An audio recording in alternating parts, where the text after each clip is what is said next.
తెలంగాణ జాగృతి additional Kalvakuntla కవితపై Sangareddy MLA చింత ప్రభాకర్ సంచలన వ్యాఖ్యలు చేశారు. కారణజన్ముడు కేసీఆర్ కడుపున కవిత రాక్షస పుట్టడం దురదృష్టకరమన్నారు. హరీష్ రావు గురించి మాట్లాడకపోతే కవితకు పొద్దు గడవదని చింత ప్రభాకర్ ఫైర్ అయ్యారు.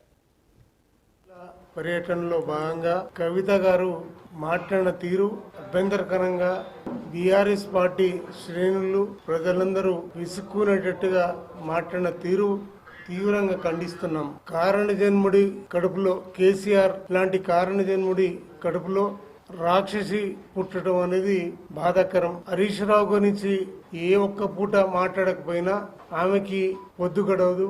మరి కేటీఆర్ ని కూడా అదే రకంగా మాట్లాడటం, మరి బీఆర్ఎస్ పార్టీని చూడొద్దనుకుంటే మాట్లాడకపోవటం మంచిది. మరి ఈరోజు ఎవరి లాభం కోసం మాట్లాడుతున్నదో ప్రజలందరికీ అర్థమవుతుంది. ఈరోజు ఆమె మాట్లాడే మాట తీరు ఎవరి కళ్ళల్లో ఆనందం చుట్టానికో ఎవరిని సంతోషపెట్టానికో కూడా ప్రజలకి అర్థమవుతుంది. నిజామాబాద్లో చెల్లని రూపాయి మెదక్లో ఏ రకంగా చెల్లుతుంది. ఈరోజు మెదక్లో 7 స్థానాలను గెలిపించుకొని హరీష్ రావు గారు ఈ జిల్లా ప్రజల మనసుల్లో నిలిచినటువంటి వ్యక్తి.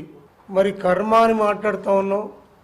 నువ్వు జైలుకు వెళ్ళటం నీ కర్మ కాదా? మరి నువ్వు ఎంపీగా గెలవకపోవటం నీ కర్మ కాదా? ఇప్పుడు ఎన్నిపోటుదారురాలిగా మిగిలిపోవటం నీ కర్మ అని మేము అనుకోవటం